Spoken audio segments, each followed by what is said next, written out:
Thank you for the kind introduction. And yeah, afternoon session, we have two wonderful papers, and one is by the Professor John Cochrane from Stanford University. Since the Professor Cochrane is too well known, I should not explain his contribution in detail, but he made a wonderful and tremendous influential papers in asset pricing and macroeconomics. And today, he will talk about another challenging paper on the Japanese economy. So, Professor Cochrane, please go ahead. Thank you. It's a great pleasure to be here. Thank you for the opportunity to think a little bit about Japan and what it has to say about monetary policy. I want to start with it's after lunch, and we had a tremendously good lunch, which will put everyone to sleep. So I have to start with a radical claim to wake you up. Japan had the best monetary policy outcomes ever seen. You awake? And in this, I want to offer an alternative to the standard narrative that you've heard many times: bubble, lack of demand, zero bound, so on and so forth. In my alternative, it is very much less the Bank of Japan's fault, but the Bank of Japan is much less powerful going forward to do much about it, so you might like it or dislike it. So let's start with that narrative: best monetary policy outcomes ever seen. For example, here's the price level in the US and Japan. You have had a steady price level for 30 years, 1994 to about 2001, before inflation came out. When the US Congress said unto the Fed price stability, when the European Commission said unto the ECB price stability, I think that's kind of what they had in mind, not 2% inflation forever. Japan has had, as you know, zero interest rates for 30 years. Zero interest rates was proclaimed by Milton Friedman as the optimal quantity of money. It reduces shoe leather costs, much greater financial stability. People aren't doing cash management. It's wonderful. And at zero interest rates, you can afford, liquidity is like oil in the car. Why starve the car of oil? Why starve the economy of liquidity? So for 30 years, a steady price level, optimal quantity of money, and satiated in liquidity. Who is to complain? Now, of course, that's not what the Bank of Japan wanted, but what about that desire for more inflation? Well, as the great Mick Jagger once said, you can't always get what you want, but if you try, you might just get what you need, which is, I think, what happened in Japan. Now, what about the other stories? 30 years of poor growth, if you don't like it, is not money. Monetary policy operates through non-neutralities. It's neutral in the long run. If you got long-run problems, those are not monetary problems. Those are growth problems. This lack of, there's just one graph. Unemployment was lower in Japan than the US throughout the entire time. Output per worker has grown faster in Japan than the US. Milton Friedman had once a long list of things monetary policy cannot do. He did not add, but should have added, it can't get people to have babies. It's not the Bank of Japan's fault if total output is falling. Japan had a classic period that we should think about growth theory. Japan had a classic period of catch-up growth. It hit the technological frontier, plus or minus its microeconomic inefficiencies, and then has grown roughly parallel to that frontier ever since. That's microeconomics, that's not macroeconomics. Maybe it should be above or lower the frontier, but that's not a phenomenon of monetary policy. What about the famous bubble? Well, I did a little model, which I won't run you through, but when you run up in catch-up growth and then you hit the frontier, asset prices collapse. So it's an entirely natural story that the transition to frontier growth, plus or minus inefficiencies, is what caused asset prices to collapse, not causality went the other way around. So there's a case that monetary policy was more perfect in Japan than anywhere else, stable price level, ample liquidity, optimal quantity of money, and your growth problems are microeconomic problems, not macroeconomic problems. Now, I really came here because I have a book called The Fiscal Theory of the Price Level, and my job is to think about how that applies to Japan as well as the US. What is the fiscal theory of the price level? Price level is like stock. It's determined the way stock price or bond price is determined. The price level adjusts so that the real value of nominal government debt equals the present value of primary surpluses appropriately discounted. It's just, if people don't think governments will pay back their debt, they try to get rid of government bonds. Money's just another form of government bonds. They try to buy stuff, send up the price level. Now that insight, quickly, what it means and what it doesn't mean is important to get straight. That means inflation is about debt versus the long-run ability or will of the government to repay that debt. Not today's debt or today's deficits causes inflation. You're going to have 250% debt to GDP ratio if people think it'll get paid back. If you're Argentina, you can have a debt crisis with 40% debt to GDP ratio. It's about do people have faith that it will be paid back? I gave 3 examples on the right-hand side of this slide. Debt and deficits are a good and great thing. Governments should borrow in times of stress, war, pandemic, recession, and then pay it back in good times. If you have a shock like my top graph, debt that people expect to be paid back, the present value of that whole thing has not changed, and there's no inflation. We should expect routinely to see debt and deficits without inflation. The trouble comes if you have debt or deficits, second graph, that people don't fully trust to be repaid. That's what causes inflation. So it's about that expectation of the long-run fiscal stability of the country. And of course, people can lose faith even without today's debt and deficits, and inflation can come from seemingly nowhere. So that's the important thing to remember. It's about the whole present value, including the discount rate part. Interest costs on the debt appear symmetrically with surpluses, and as we're about to find out, those things matter as well. Now let's take this out for a run. That's what we're here for today. How does that apply?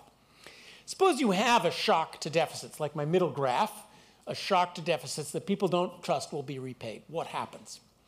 In the equation I've shown you here, what happens is just like a stock price decline. You see the CEO of a company getting on the plane to Brazil with yen coming out of his pocket, and you know there's trouble, the stock price declines. So that would be our prediction, but that's obviously too quick. We don't see price level jumps. Why not? Prices are sticky. So we need a model with sticky prices, and that's what I bring you here. The equations are just a very standard New Keynesian model to give me sticky prices, and I added fiscal theory. So what does fiscal theory predict will happen if you have a big debt or deficit that people don't fully trust will be repaid, and they try to spend some of that stuff? With sticky prices, you don't have a price level jump. What you have, the P, is the price level goes up slowly, and you have the price level jump over 5 or 6 years, but not instantly. In this simulation, what if the central bank does nothing? So if there's a big fiscal shock and interest rates just stay where they are, incidentally, about what happened.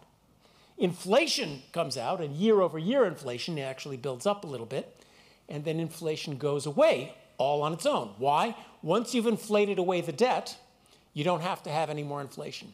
So the characteristics of a fiscal shock are inflation seems to come sort of out of nowhere if you're not watching fiscal affairs, and then inflation seems to go away without very high nominal rates, without a recession, without interest rates above inflation. Of course, it's a very simple case, but you can get the basic story. Much more complicated things are available.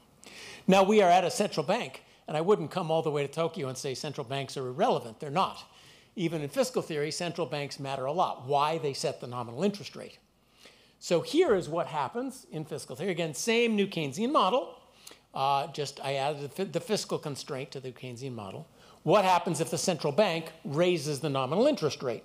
And in this simulation, nothing happens to fiscal policy. It's very important to get the question straight.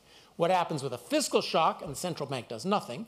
What happens here with an interest rate shock and fiscal policy does nothing? Well, what happens is higher interest rates do lower inflation, but only temporarily. Without any change in fiscal policy, sort of an unpleasant arithmetic holds. You can lower inflation now at the cost of very slightly raising future inflation, making it a little more persistent. But at least central banks are powerful and can do what they can. And in fact, it's a great and good thing to meet this kind of shock with that kind of shock. In fact, what if a central bank does that? What if a central bank sees a fiscal shock, which would give a burst of inflation, responds immediately with higher interest rates, top right graph, add up the two inflations, what do you get? You get a small permanent rise in inflation, which in our standard models is the optimal thing to do. And in fact, you can do this automatically with a rule in which interest rates respond automatically to inflation. Does that remind you of somebody in the room? The Taylor rule turns out to be very, very good in this model, just as in other models. I joke that the Taylor rule is always the answer. It's just the questions that keep changing.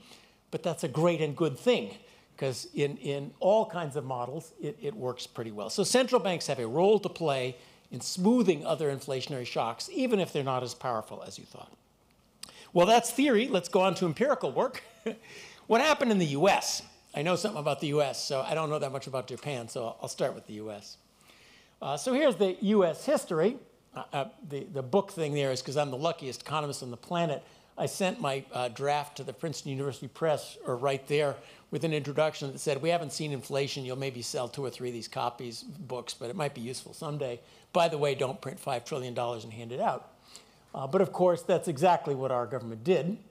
Our government spent about 30% of the outstanding stock of debt, $5 trillion, was sent to people as checks. Not necessarily a bad thing. That's just what they did in response to COVID. And about a 30% rise in debt. Look at the history of it, very little, how are we ever going to pay this back? A lot of, don't worry about paying back debt. And the price level went up cumulatively about 15%. Roughly, people thought maybe half of this is going to get repaid someday. The fiscal shock came. Inflation came. It seems like a very simple story for why did we get inflation. And then inflation went away. Remember, all of our models say interest rates have to rise above inflation and a big recession to drive inflation. No, inflation went away long before interest rates got going. But interest rates, of course, helped and brought it down, a little faster than it would have, leaving us with slightly persistently high inflation. Exactly what the graph suggests. Slightly higher inflation until at least something else happens. This period of inflation is extraordinarily important for other reasons, and just digression. For 10 years, people were saying secular stagnation, don't worry about paying debt, we need to just borrow and print money and give it to people and prosperity will flow. We did what you asked, and what do we get? Inflation. You hit that supply block. So the emergence of inflation tells us supply was a lot closer than you thought all along. We are at a supply-constrained economy. You want more growth, you need growth. You don't just need stimulus. And it teaches us people didn't want to hold more debt than about 100% of GDP. The limits of debt issuance are close as well. Inflation is a very powerful lesson about our macroeconomic situation. What about Japan? We are in Japan, and of course, you didn't pay me a lovely business class airfare to tell you about the US, so let's try to apply the same ideas to Japan. Here's US versus Japan inflation, and I noticed that Japan's inflation is smaller, but actually the cumulative rise in inflation isn't a whole lot smaller than the US. But let's ask the question, Japan has 250% debt to GDP. Why didn't this turn into Zimbabwe? Why didn't you get hyperinflation? So why is Japan's inflation, if anything, more equal to or more muted than the US? Seems like a reasonable question. Well, of course, I put my fiscal theory hat on. These are some equations just to show you obviously what matters is the surpluses and deficits relative to the stock of debt. Divide the S by the B to get to focus on the P parts. So why would one country have more or less inflation than another country in a similar episode? Well, first of all, they might have lower deficits to start with. Second, people might think that more of those deficits are going to be repaid. They have more faith in the long-run fiscal policy of the country. Third, of course, the current country might have more debt. The surplus to debt ratio is smaller if a country has more debt. Yes, stop, you didn't just fall asleep and wake up. More debt is good for the same amount of deficit. If a hot dog stand loses $100, it's a disaster. If Mark Zuckerberg loses $100, it doesn't matter at all to the stock price. Your intuition about more debt being dangerous is more debt makes it harder to raise surpluses. But given the path of surpluses, more debt means less inflation. So you kind of know the answer. Which of these is true of Japan relative to the US? Here are deficits through COVID. Japan ran much less COVID-related deficits than the US. So of course it would have less inflation. Here is a graph by Barrow and Bianchi. They looked at deficits relative to the amount of debt and lined them up across countries. Countries line up beautifully on how much inflation they experienced and then how much deficit they ran relative to the amount of debt. Japan had less deficits, more debt, and I would argue more faith in future ability to pay those off, although we'll get to that. Even without that last one, Japan is right on the line. It's not unusual in its inflation experience. So a summary, inflation comes from a large unfunded fiscal shock. Inflation across countries proportional to that shock divided by jet. That inflation goes away without high interest rates and recession, a major puzzle to standard theories. And central banks on the margin can be helpful, and good job for doing so. Let me go on to a little more of history. Japan has been a wonderful laboratory and has helped provide us with decisive tests to tell us which economic theory is true. What do I mean by that? Here are three of the four great theories of inflation. And Japan's experience is like a laboratory to tell us which is right. The top theory is sort of the standard theory in policy circles. Inflation is unstable unless the central bank moves quickly to raise or lower interest rates. The central doctrine here is if you try to peg an interest rate, you'll get either an inflation or a deflation spiral. And if you hit the zero bound, you're always in danger of this deflation spiral.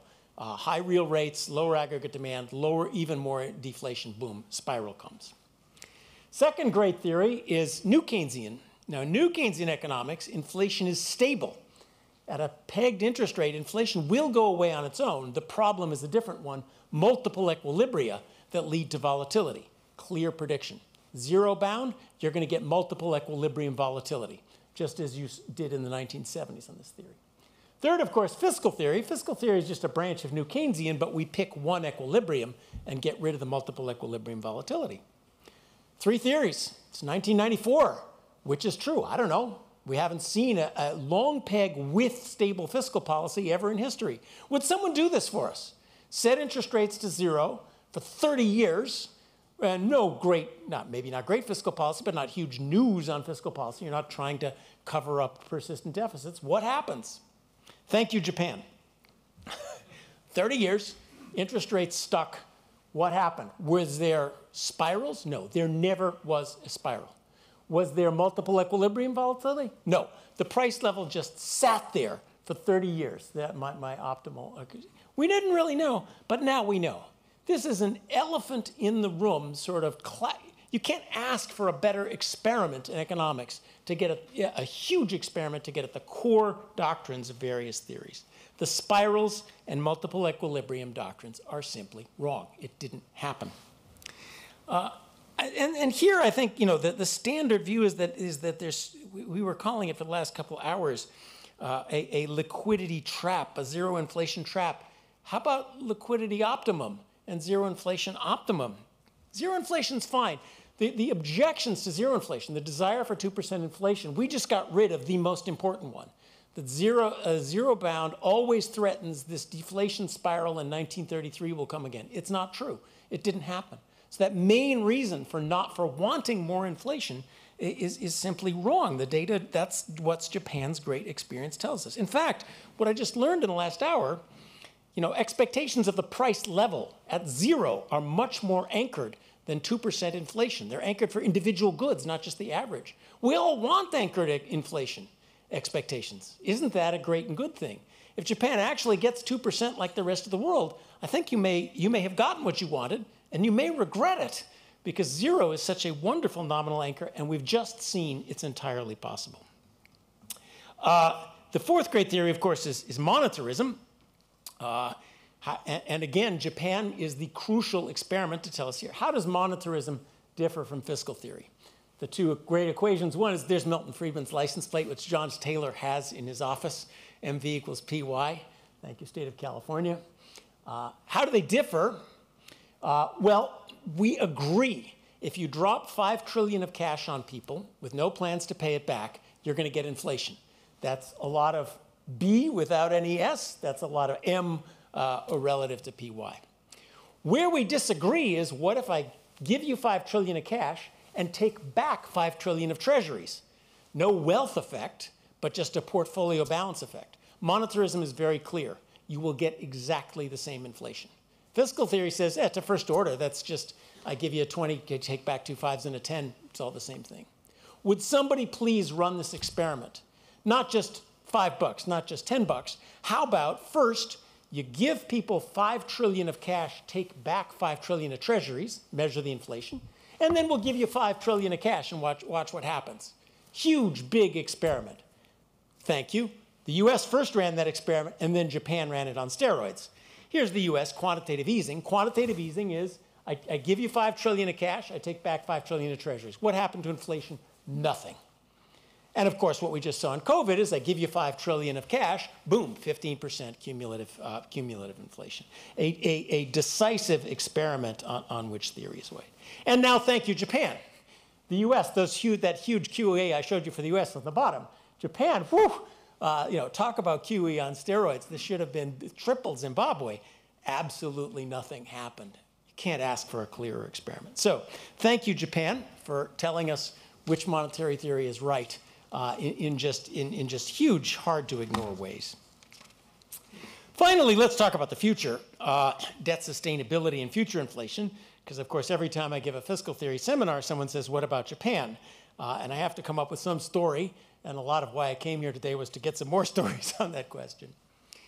Fiscal policy around the Western world, and I include Japan in that, around the advanced world, that's maybe a better terminology, is going to be a constraint on monetary policy. The last great inflation in 1980, the US debt to GDP ratio was 25%. Now it's 100% in the US and 250 in Japan, with only 160 net.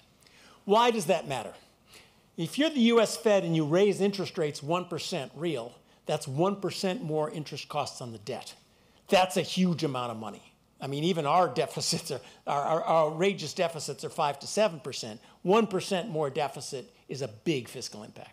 In Japan, 1% more interest rate is 2.5% of GDP more deficit. So monetary policy now has a fiscal effect. And of course, higher interest rates hurt banks. We may have to bail out the banks against. Higher interest rates can cause recession, which may give us more need for stimulus. If you're having a fiscal inflation, higher interest rates are in some sense gas on the fire because they cause fiscal policy to get worse. Every single model, look up the footnotes. Every single model you have, when you raise interest rates, fiscal policy tightens. To pay those higher interest costs on the debt, to pay a windfall to bondholders, there's always a fiscal tightening. But that fiscal tightening may not happen in the future. And in our models, without that fiscal tightening, higher interest rates raise and not lower inflation.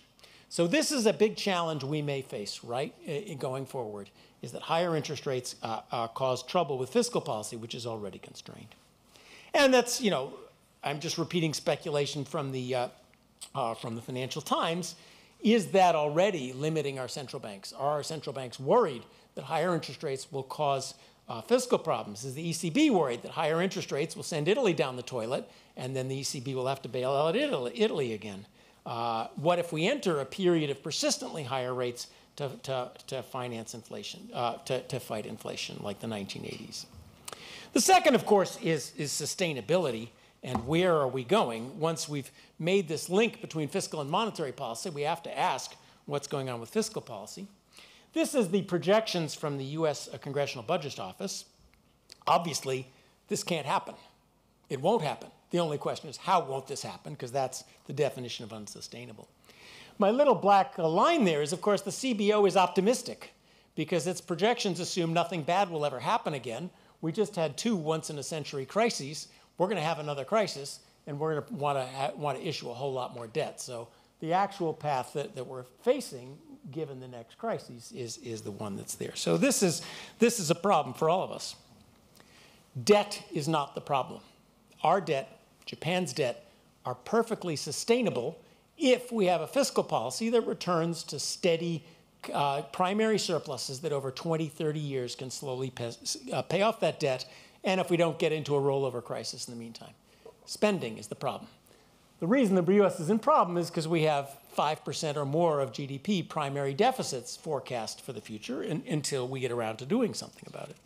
Now, there's a danger in the meantime of lack of fiscal space. If we have a crisis and we have to borrow $5, $7, $10 trillion, markets may say, you just gave us a 15% haircut.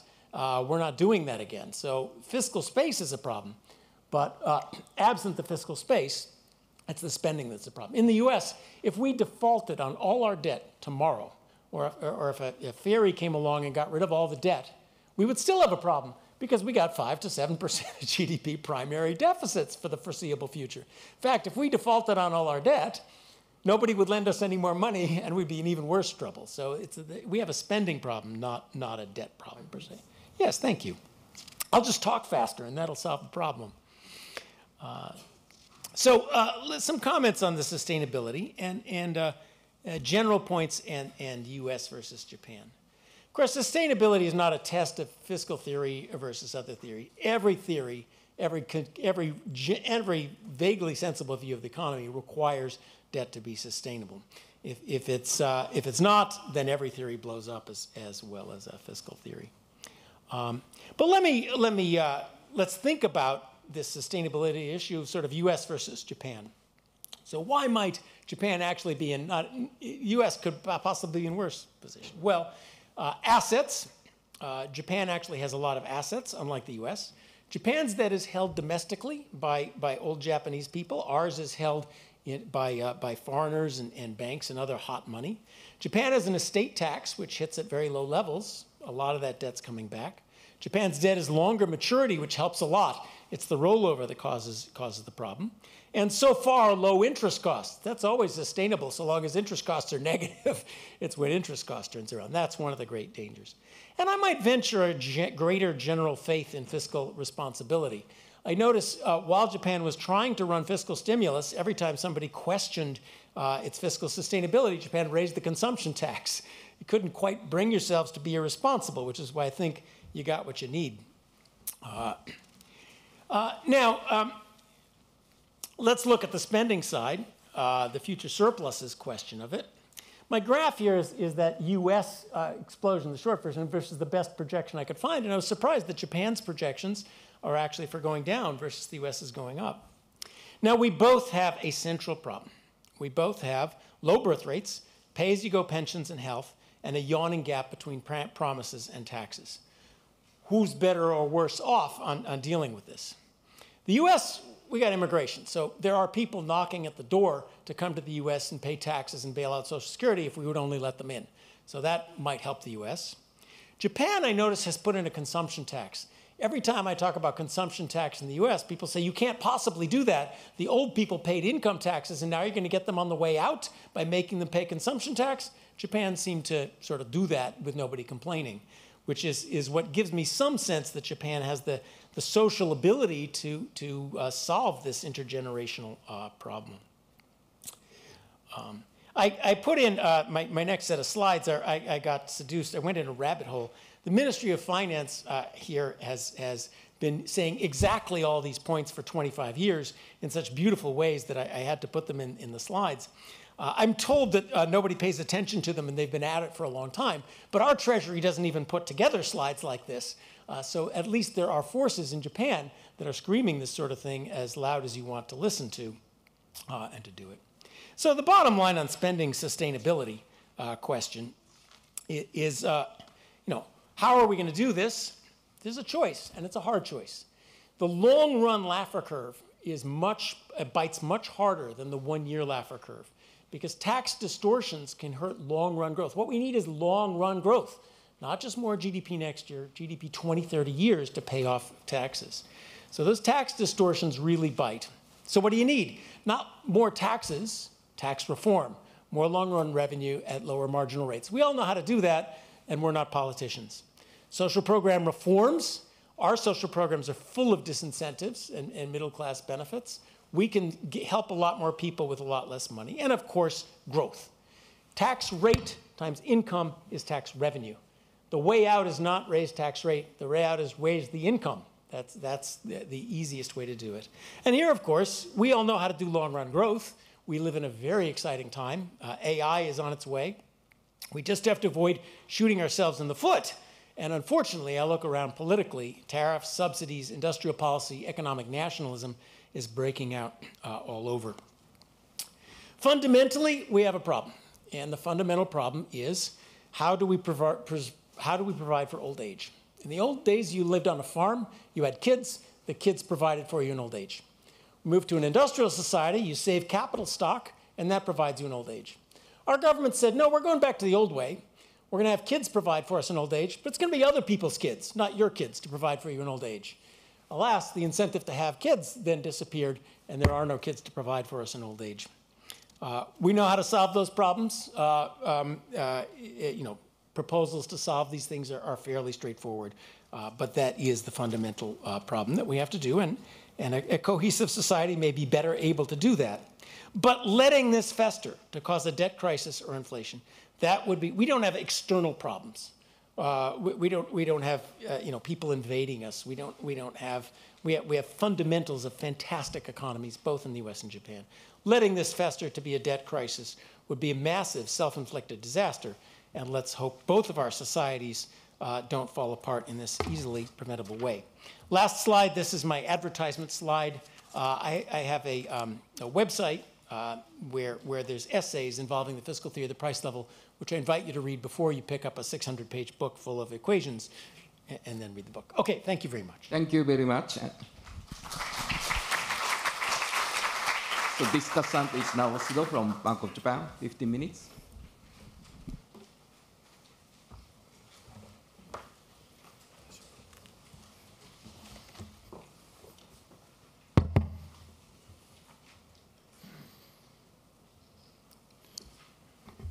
So first of all, I would like to say that I'm very much honored to be able to discuss Professor Cochrane's paper.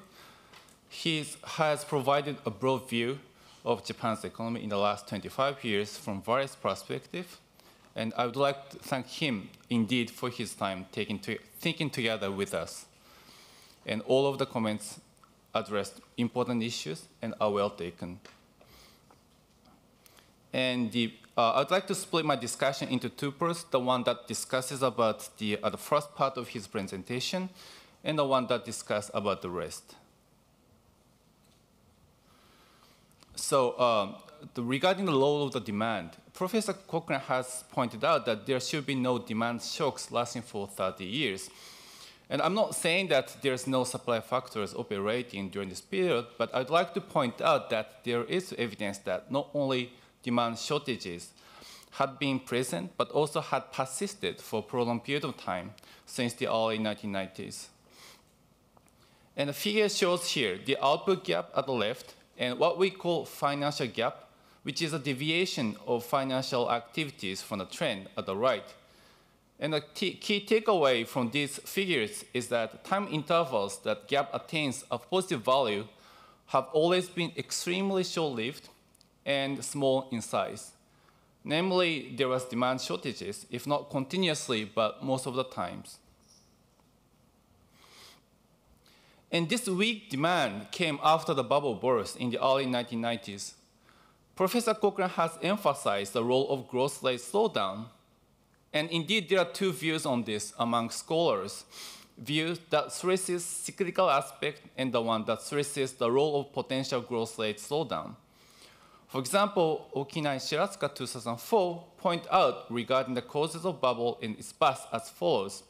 Although the importance of cyclical aspect cannot be denied, further declines in asset prices after the mid-1990s seem to reflect the downward shift in trend growth beyond the boom and bust cycle of the asset price bubble.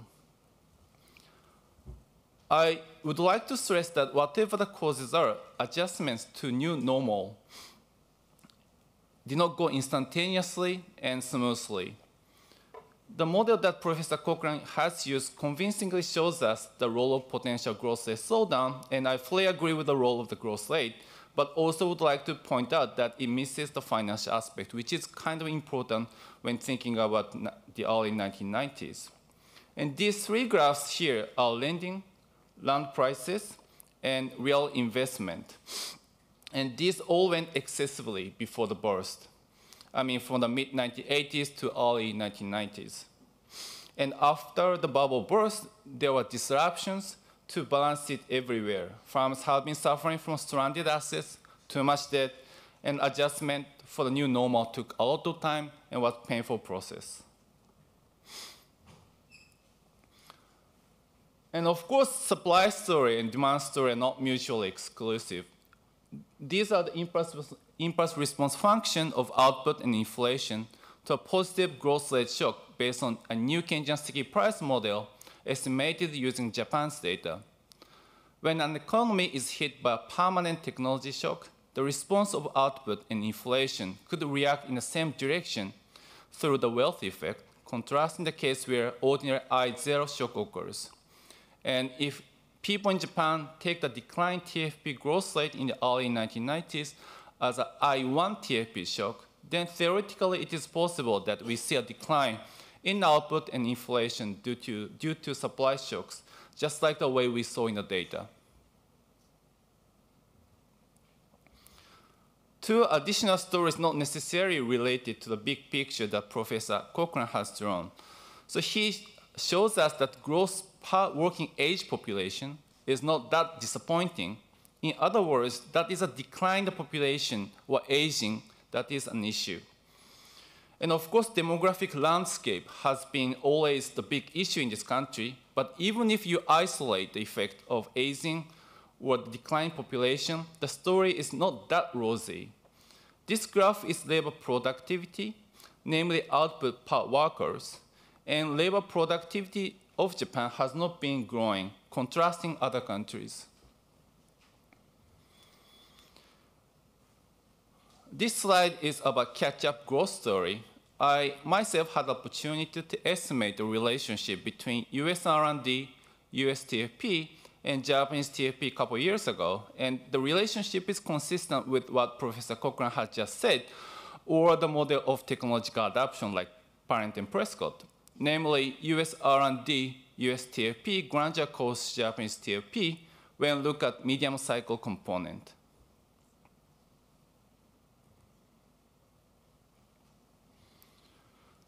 For the rest of the parts of his presentation, my main reaction is the identification of regimes.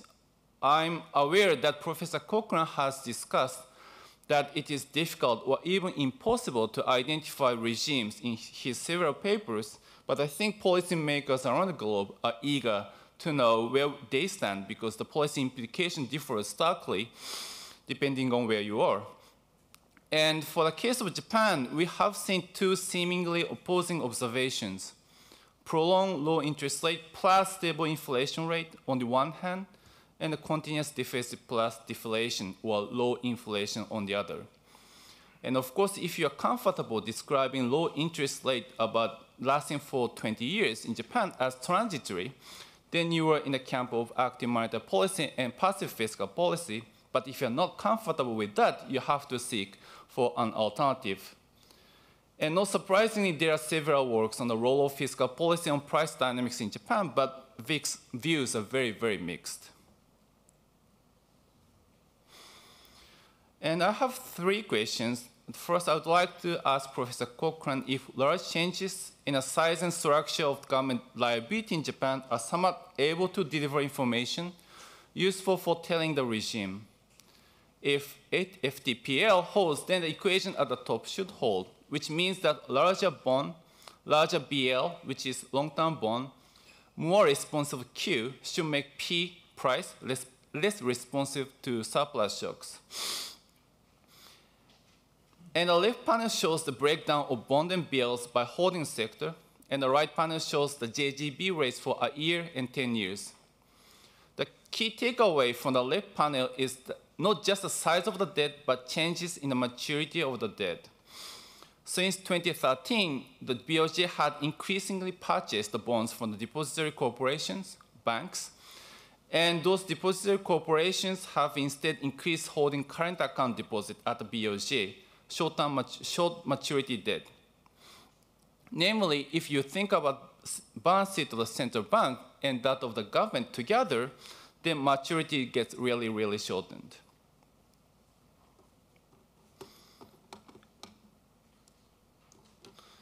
And the takeaway from the right panel is that volatility of long-term bond has changed over time, especially under YCC. And at least there was a period when the maturity was short and Q hardly moved under the yield curve control, so that effects of fiscal surplus should be more likely to emerge. But unfortunately, this period coincided with the gradual rise in inflation and shrinkage of deficit, although I was not able to find a case of natural experiment to check the relationship rigorously. And this observation might speak to the regulation of inflation government debt by Barra and Bianchi, Professor Cochrane had just shown in his presentation.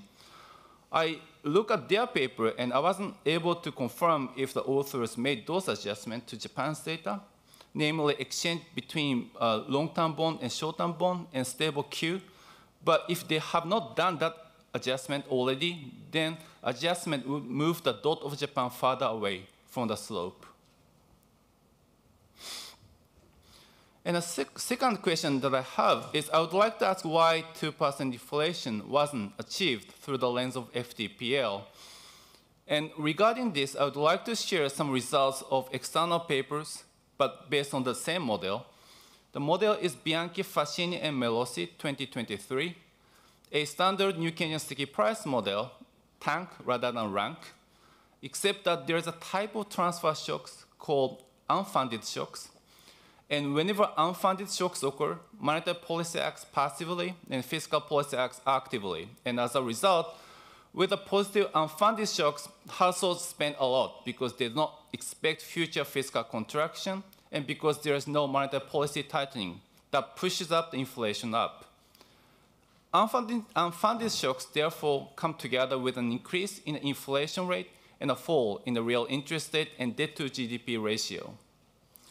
And the left panel shows the decomposition of inflation by contributing shocks in their estimate using the US data. Clearly, a large portion of inflation comes from unfunded shocks that are colored with black. And this is estimation results of the same model, but using Japan's data, conducted by a former colleague of ours, Takeki Sunakawa. And again, left panel shows the decomposition of inflation by contributing shocks. Clearly, a portion of inflation comes from unfunded shocks colored with black. It's very, very minor. Other way of seeing this result is that if Japan has been seeing the same amount of unfunded shocks, then the inflation in Japan would have been way higher. And the reason why Japan has not been seeing a lot of unfunded shocks in the model is because shocks to transfer are identified as what Bianchi, Fassini, and Melosi called funded shocks rather than unfunded shocks. And in their model, whenever funded shocks occur, monetary policy acts actively and fiscal policy acts passively. And as a result, when positive funded shocks occur, households do not spend a lot because they expect future fiscal contraction so that there will be only minor inflation. Debt to GDP ratio rises temporarily, but will be backed by taxation or a decline transfer going forward.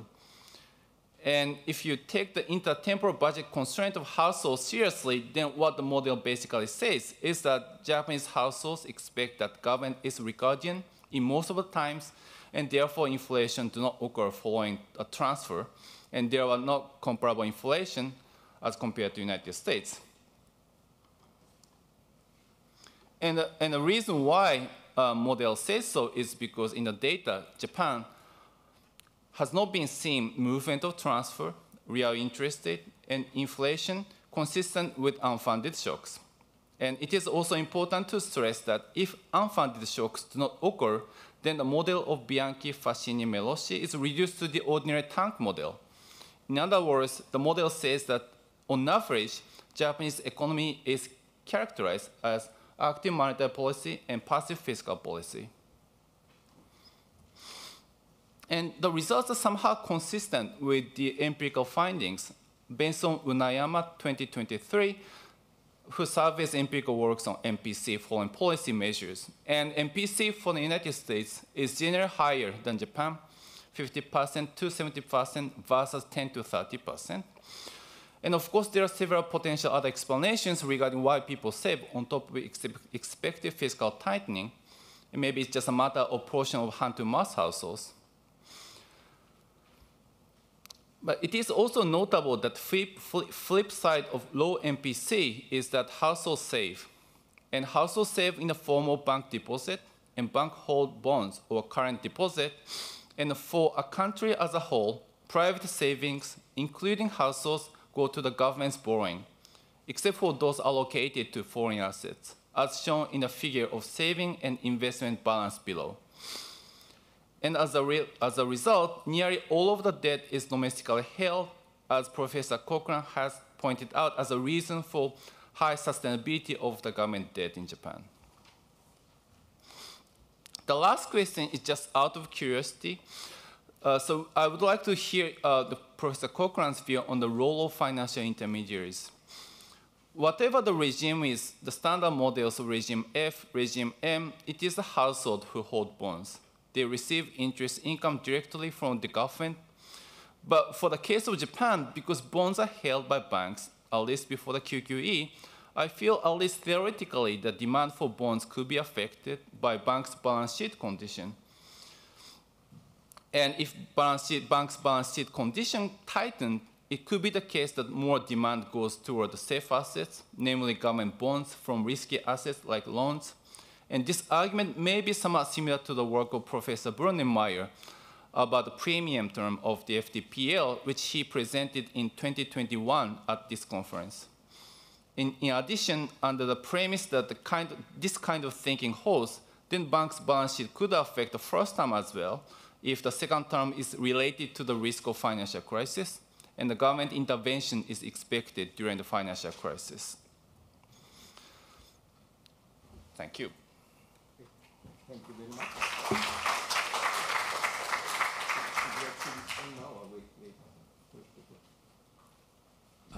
For 20 years, I ran a seminar series for the NBR, and I imposed on every speaker the rule, you may not respond to discussant comments unless somebody from the floor raises their hand and says, I'd like to hear your response to discussant comment X, and can actually state that question vaguely coherently. So if I were to do any otherwise right now, the ghosts of many previous speakers would rise, and so let's go straight to questions.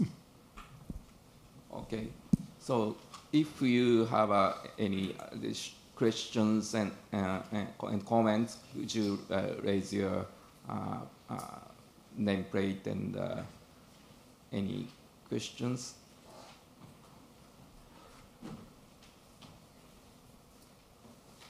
Yes. We'll test your eyesight. Yes, right hand side, yeah. So, right, Professor Shunabel. So thank you so much for a really fascinating speech. I have one question on your part on money. So actually what's happening when you do a QE is that you increase the reserves, but you do not necessarily automatically increase broad money. And so I would argue that the inflationary effect depends on the economic environment. So it depends on the strength of balance sheet, the willingness to borrow and to lend. Of course, also on a fiscal policy, which would then explain why you would not have seen any inflationary effects after the global financial crisis, which was a time of balance sheet repair. But you then, after the pandemic, you had healthy balance sheets and fiscal impulses, of course, and then you would see the inflationary effect. So what do you think about this? Second point, you mentioned that the ECB may have been afraid to raise interest rates. And I really wonder, do you seriously think that without that fear, we would have hiked interest rates even more and quicker? Dr. Reno Roma. No, this is also a question on money. And I'm sure John has thought about this, but the US has a not so small advantage in that its currency is also the currency of choice for trade, for international transactions. Its debt is also the asset of choice for holding reserves by central banks. What happens when you take that into account? Governor Ueda. Yes, I thought if we were to apply this theory to Japan, an interesting period would be the mid to late 1990s, when the deficit to GDP ratio expanded a lot. But we didn't see inflation surging. Instead, inflation went into negative territory.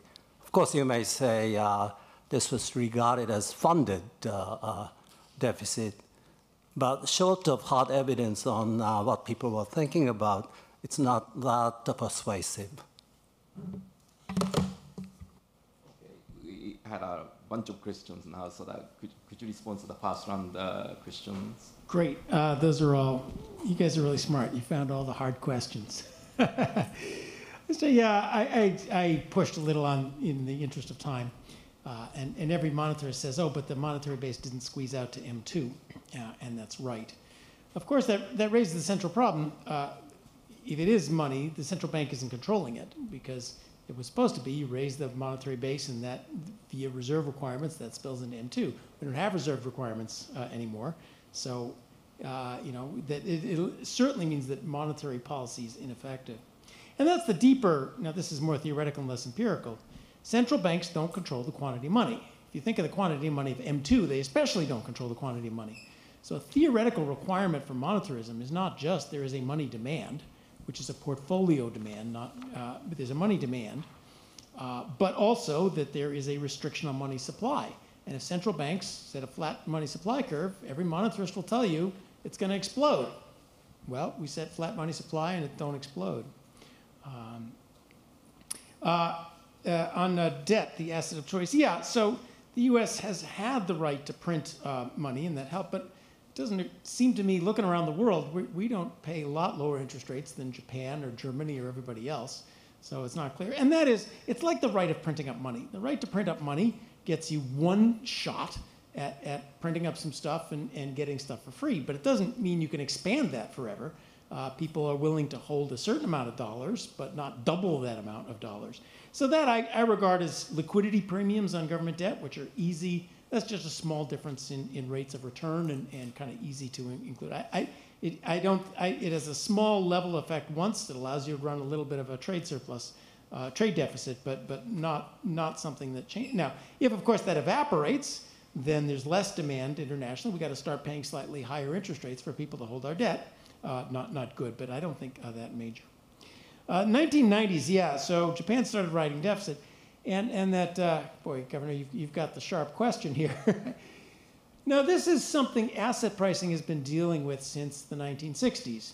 Could you please, you say prices, present value of dividends. Could you show me an independent estimate of dividends, discount them, and generate anything like the stock price? And the answer is we can't even come within the same ballpark if we do that. Nonetheless, prices, present value of dividends is a useful way of thinking of it. So that's why, that's why asset pricing is hard. That's why fiscal theory is hard. It's hard to find that evidence. Now, there is, I think, I certainly followed my colleagues who have come to Japan over the years, who keep coming here and complaining that Japan tries fiscal stimulus, and then every time it looks like the debt's going to be unsustainable, they go raise the consumption tax again, and so much for trying to convince people that we're not going to pay off our debt and get some inflation out of it. So that reputation for fiscal probity is once established, it's hard to get rid of a little bit. It's easy to become Argentina, but it's hard to be, we're just going to inflate away 2 to 3%. And Japan has that reputation. So yeah, it would be lovely to find an independent estimate of dividends, discount them back and prove that asset pricing is right. It would be lovely to find an independent estimate of what people think. You got to go a bit with your history. I don't know Japanese history. I have spent some time on this with US history, and in the US episodes, I think you can see some episodes have more credibility than others. But I think that's a job not for econometrics, but for economic history, and I think that's an important one. Finally, back to Isabel. Was the ECB scared? Why did the ECB, like the Fed, wait so long to raise interest rates? Why did the ECB not raise them more? Was the ECB scared about letting Italy go under? I ask you that question. Okay, we go to the second round questions, and Dr. Evans. Yeah, thanks. Interesting. I didn't expect to come here and hear that the explanation for inflation high around the world was fiscal theory of the price level because everybody was running big debts. The global supply chain causing shortages is something that happened around the world, so I would expect that to be at least part of that. So I guess a question I have for your theory is, you know, I know that in February 2022, when the BLS published the Consumer Price Index, the index increased 7.9% in the US year over year. Used car prices that month went up 10% in a month. That's not annualized. That's just 1 month, 10%. Next month, 7%. Next month, 10%. They've gone up 40% in a year. 15% of the core CPI basket went up 20%. Used cars, transportation services, furnishings, lodging away from home, airfares. 85% of the basket went up 4%. So I guess the question is, what is it about the fiscal theory that led to such sharp relative price increases where you know that you've got supply shocks and supply chains and semiconductor chips, which you know, would naturally lead to something like that. And then inflation started coming down, partly because policy was less accommodative throughout all of that, but some unwinding. So I guess that's a question for the theory. Professor Shioji? Thank you. Two questions. First is about the Ministry of Finance. The Japanese fiscal policy has been characterized by a permanent battle between the Ministry of Finance, who wants to be responsible, versus the politicians who want to be irresponsible. I don't know if Mr. Kaizuka would agree, but yeah. And my impression is that the relative position of the Ministry of Finance has been weakened greatly during the course of the past 30 years. So back in the 90s, the Ministry of Finance was really strong. So you would expect that the inflation rate will become more responsive to deficits under the current circumstances, but I personally don't see that's happening. So maybe you could comment about it. And about the second question about the last slide by the discussant, the role of the premium, and under the yield curve control policy of the Bank of Japan, the premium has been suppressed. I mean, in this case, the premium on the bond prices have gone up a lot. Did that inadvertently help alleviate the inflationary pressure, contrary to the original intention of the policy? That's my question. Thank you. Okay, Dr. Jordan. Thank you. John, I have the following question. If you look at Japan, and you very applauded the result of the monetary policy, stable price level, could you elaborate a little bit in case the Bank of Japan had followed a little bit a more conservative policy, not at zero interest rate, not at the yield curve control, what would have been the result? And on the other hand, what kind of policy had produced earlier a 2% inflation rate in your model? Okay, Professor Mavroitis. Hi, thank you. First of all, since nobody else asked, I would like to hear the answers to Nao's questions in the discussion. And secondly, if I may ask a question of my own, you mentioned a couple of nice policy experiments, as well as some nice correlations between debt to GDP ratios and inflation. But we know that correlation doesn't imply causation, and the experiments are a little questionable, as in whether they were randomly chosen policies. So, is there any identification analysis to back up the evidence in favor of the fiscal theory of the price level, such as structural vector autoregressions or something? Thank you. Dr. Iwata? I have two questions. The first one is the Friedman equilibrium point. You mentioned the past about 3 decades, Japanese monetary policy was the optimal monetary policy. And But I have first question is Friedman deflationary equilibrium implies that deflation, persistent deflation is required to have the maximum benefit by holding the real money balance. Therefore, it's not the zero inflation rate, but slightly negative by the size of time preference rate, deflation, persistent deflation. Do you prefer deflation? This is the first question. And the second one is you argued very in detail over the future fiscal sustainability. But my question is, what is the next step by BOJ? Whether BOJ move back to this old 3-decade optimal monetary policy that implies zero inflation target? Okay, thank you very much. Because you have 5 minutes to respond to many questions. Oh, all right. And you get one this time around. I hope you remember the question. Quick, so Charlie, I'm waiting for you. Look at the slide that looks like this that I skipped over with the cart and the horse in the bottom there. So what about supply shocks and relative demand shocks? And that is, among serious commentators, let's get rid of greed and monopoly and all the rest of it. This was all due to supply shocks as the common story. Let me remind you, a supply shock is a relative price shock. If it's hard to get TVs in the country, the price of TVs must rise relative to restaurant dinners, relative to wages. That's a relative price shock. And then it goes away. Top left panel, if you're following along on the slide there. What turns that into a overall rise in the price of everything? Well, only if demand accommodates the supply shock. And so, yeah, there were plenty of supply shock, plenty of relative price changes.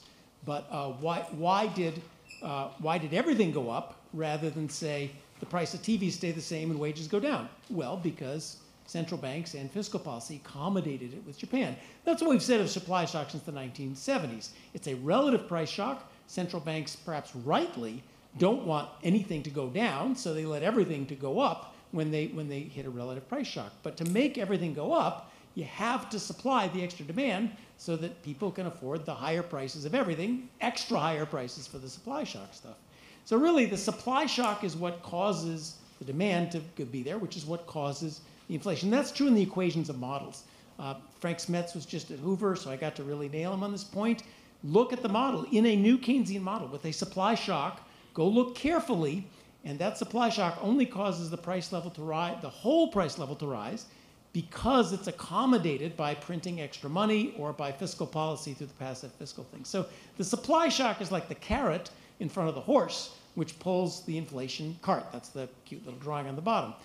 Do you want to call that a supply shock? Well, it's because the supply shock happened, but it's also because it was accommodated. If the horse ain't there, you don't get any inflation. We might as well call it a COVID shock or a lab leak shock, because that's the fundamental external thing. But of course, the mechanism is the government responded. So even if it was a supply shock, I still count it as, if a supply shock is what set it off, the whole price level going up, I still count that as demand, and in my view, fiscal. Let's see, the Ministry of Finance, thank you on that. I got all excited when I saw that Ministry of Finance report, and then one of my Japanese friends said, they've been fighting for 20 years, a lonely battle. But at least they've been fighting it. The Treasury Department in the US does not having a lonely battle against politicians. So it gives me some hope that Japan will get there. And I want to emphasize this. How do we think of this? This is also partly a response to Governor Ueda. How do we think about these expected surpluses? I do not think that average people sit around the kitchen table looking at the CBO forecasts and saying, the forecast for the deficit in the year 2052 is up 2 percentage points of GDP, get rid of those government bonds. That's silly, as they don't look that seriously at Tesla's cash flow projections when they buy those stocks. It's about a general faith in the institutions of the country to sooner or later do the right thing after we've tried everything else. To repay the debts. That's where the expected surpluses come from. That's why it's hard to find an independent time series of them. And that is the general faith we count on, and the general faith that can get lost. Let's see, I wrote down to try to remember these things. Correlation and causation, the Baron Bianchi. Yeah, it is obviously correlation. It's awfully nice that there is such a correlation. You know, the first step to causation is there is a correlation. And it's awfully interesting that countries experienced inflation in constant proportion to the fact that they're, to the amount by which they expanded their COVID. Now, the identifying assumption there is that the fraction that people expect to be repaid is the same across countries. That's why it all lies on a line. And the error term is differences across countries and how much you think it's repaid. It's a fact, it's an interesting fact. That allows me to say something about this regime question. Yes, and I guess that I'll take that as my invitation to answer the how do you test regimes, which plagues this fiscal theory business all along. I think there is only one regime, and so it's not an interesting thing to say. But that's in part why I've turned back to history. So I'll give you a theoretical answer. What happens if there is a 30% deflation? Bing, next quarter. What do you expect your fiscal authorities to do in the US and Japan? Do you expect them to respond to a 30% deflation with, oh my gosh, bonds are worth more than 30% more in real terms. We have to raise taxes 30% to pay that unexpected gift to bondholders? Or do you expect them to say, fiscal stimulus, helicopter money, whatever it takes to stop this deflation? If you just answered the second one, you believe in active fiscal policy, not active monetary policy. And that's also why I'm doing these episodes. You know, when you look at impulse response functions, you can get all confused. But the whole point of looking at, ask each theory, what do you think will happen at a 30-year zero bound? Make a prediction, the theories make a prediction, you get an answer. That's what I think the most useful test of regimes that I've been able to find is. Friedman optimality. Yeah, so Friedman described an interest rate of 0 and a steady deflation to give you a real interest rate on other bonds. Now, the interest rate of 0 is the crucial part of Friedman's optimal quantity money because it means money and bonds pay the same thing. And actually, you can have Friedman optimal money with a positive inflation rate. That's why I think interest-paying reserves are a wonderful invention, because we can now have the Friedman optimal quantity of everything but cash at a 3% interest rate. Money pays 3%, bonds pay 3%, Friedman optimal. That's the criterion, is you have the same interest rate. Japan sort of got lucky, I think, in that an interest rate of 0 coincided with a price level that was stable, so you could have both things at the same time. The real interest rate seemed to be 0, so you didn't need to have deflation to generate a real interest rate. But that's a lucky coincidence. I can't read my writing on what the last question was, so it won't get an answer. But you get a chance to answer a question. Thank you. I didn't expect to ask. So for Socrates' question, so if you start thinking about the demand for bonds, I'm not really against with FTPL. I mean, if you look at the demand for safe assets, if you talk about financial institutions, that would be bond. And if you talk about households, they are willing to hold deposit. So there's a totally demand for safe assets. And because there is demand for safe assets, that would lead to a decline in price if FTPL holds. But the whole thing is that we don't see the surplus of the government debt, the primary balance at the moment. And I don't know, like for the future, which I don't know, but the whole thing about FTPL is that once you start thinking about the demand of the safe asset, it makes sense. But once you start thinking about the true origin of the demand for safe asset, I had a little trouble understanding the mechanism. Okay, thank you very much. So this is the end of the first session. Thank you very much for the speaker and Tsuka-san. Thank you.